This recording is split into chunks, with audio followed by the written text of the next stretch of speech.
नमस्कार, माझ्या चॅनलवर आपलं स्वागत आहे। आज आपण पौष्टिक, चविष्ट आणि भरपूर दिवस टिकणारे डिंकाचे लाडू बनवणार आहे, तर व्हिडिओ शेवटपर्यंत बघा। चला आपण रेसिपीला सुरुवात करूया, पण त्याआधी तुम्ही चॅनलला सबस्क्राइब केलं नसेल तर पटकन सबस्क्राइब करा। डिंकाचे लाडू बनवण्यासाठी हे मी 1/2 किलो खारीक पावडर घेतलेली आहे, तर तुमच्याकडे खारीक असल्या तर तुम्ही त्या बारीक करून घेतल्या तरी चालतील।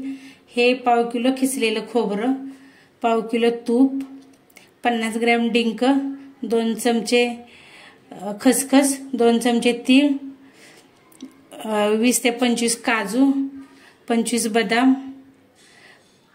20 ते 25 मनुके आणि हे मी 1 वाटी गव्हाचं पीठ घेतलेलं आहे। 1/2 किलो गूळ बारीक करून घेतलेला आहे। कढई गरम झालेली आहे, त्याच्यामध्ये आपण टाकूया तीळ आणि खसखस। तर हे बिना तेलाचंच भाजायचं आहे आपल्याला।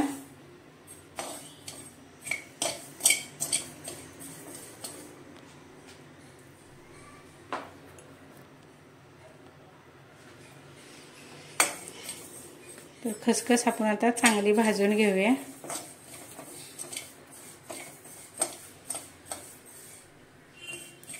खसखस आणि तीळ भाजून झालेले आहेत, आपण आता काढून घेऊया। आता आपण खोबऱ्याचा खीस भाजून घेऊया। तर एकदम बारीक गॅसवर आपण आता हा खोबऱ्याचा खीस भाजून घेणार आहे।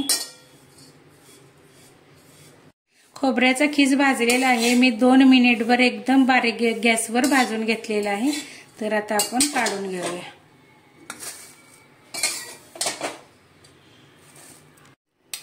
आता आपण 2 चमचे तूप घालूया।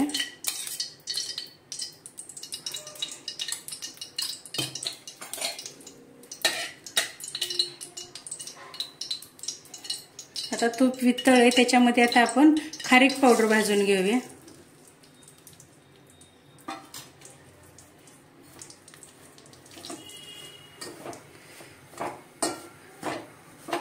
तर 1 मिनिटभर आता बारीक गॅसवरच आपण चांगली खारीक पावडर भाजून घेणार आहे। खारीक पावडर भाजून झालेली आहे, तर आता आपण काढून घेऊया। आता आपण 2 चमचे तूप घालूया।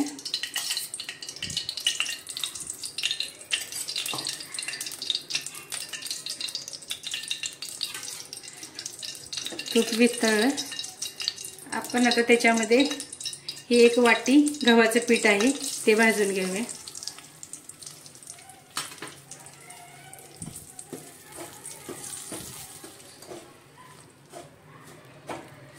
एकदम बारीक गॅसवर आपण आता हे गव्हाचं पीठ भाजून घेऊया। गव्हाचं पीठ भाजून झालेलं आहे, तर आपण आता ते काढून घेऊया। आपण आता तूप घालूया 2 चमचे।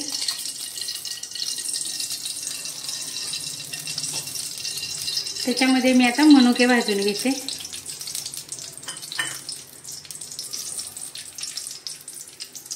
मनुके भाजून झालेत, आता आपण काढून घेऊया। आपण आता त्याच तुपामध्ये काजू टाकूया, बदामाचे तुकडे, काजूचे तुकडे, आता ते भाजून घेऊया आपण।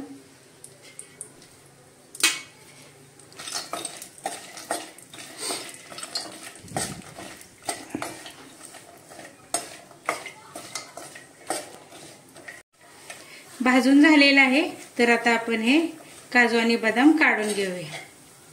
आपण आता याच्यामध्ये 1 चमचा तूप टाकूया आणि तूप विरघळल्यानंतर आपण आता त्याच्यामध्ये टाकूया डिंक।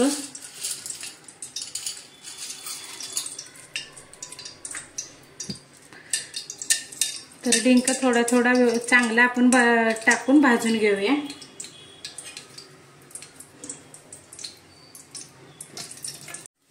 डिंक आता तुपामध्ये तळून झालेला आहे, तर आता आपण काढून घेऊया। आता मी थोडा थोडा डिंक टाकून सर्व डिंक मी तळून घेते।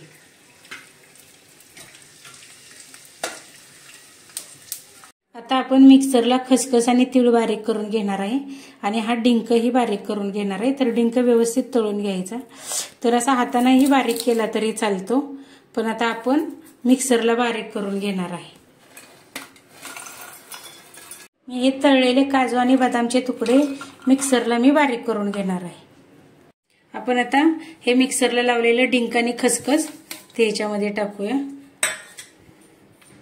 हे आपण काजू बदाम बारीक केलेले मिक्सरला ते पण आपण ह्याच्यामध्ये टाकूया. आणि मी मनुके बारीक नाहीत केलेले तर ते पण ह्याच्यामध्ये आपण टाकूया. आणि हे सर्व मिश्रण आपण एकत्र करून घेऊया.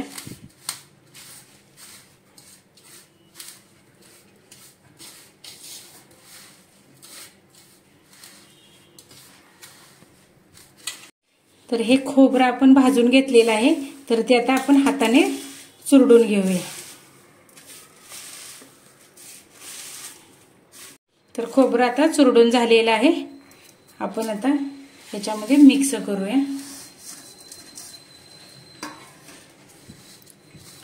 तर सर्व आता हे जिन्नस आपण मिक्स करून घेऊया.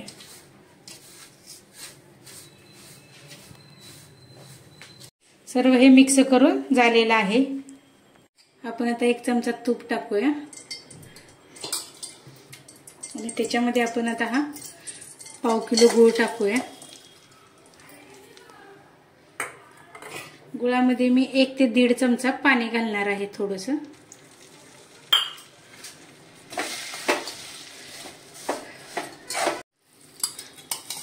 आपण आता राहिलेलं तूप गुळामध्ये टाकून घेऊया.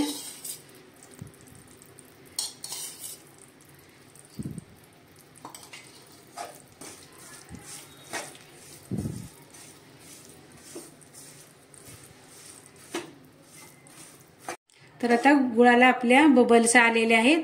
तर आता आपण गॅस बंद करूया. तर एकूण 5 मिनिटं लागली मला. आपण आता ह्याच्यामध्ये मिश्रण सर्व टाकून घेऊया.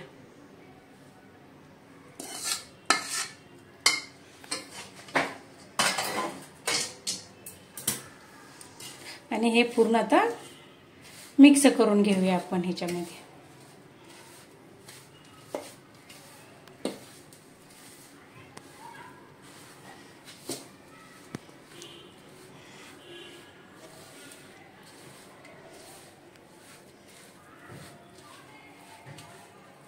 हे सर्व मिश्रण आता मिक्स झालेलं आहे. तर थोडंसं आपल्याला थंड झालं की आपल्याला हाताला जमेल असं थंड झालं की आपण आता त्याचा लाडू बनवून घेऊया. तर आता थोडंसं थंड झालेलं आहे. तर आता आपण त्याचा लाडू बनवून घेऊया. तर एकदम छोटे छोटेच लाडू बनवायचे डिंकाचे, जास्त मोठे नाहीत बनवायचे.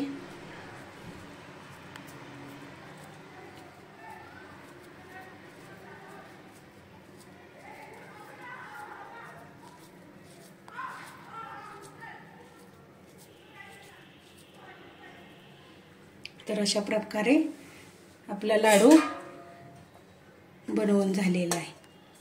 तर सर्व लाडू असेच बनवून घेऊया. पौष्टिक चविष्ट असे आपले डिंकाचे लाडू तयार आहेत. तुम्हाला आजची रेसिपी आवडली असेल तर व्हिडिओला लाईक करा, शेअर करा आणि चॅनलला सबस्क्राईब केलं नसेल तर नक्की सबस्क्राईब करा. भेटूया पुढील भागात. धन्यवाद.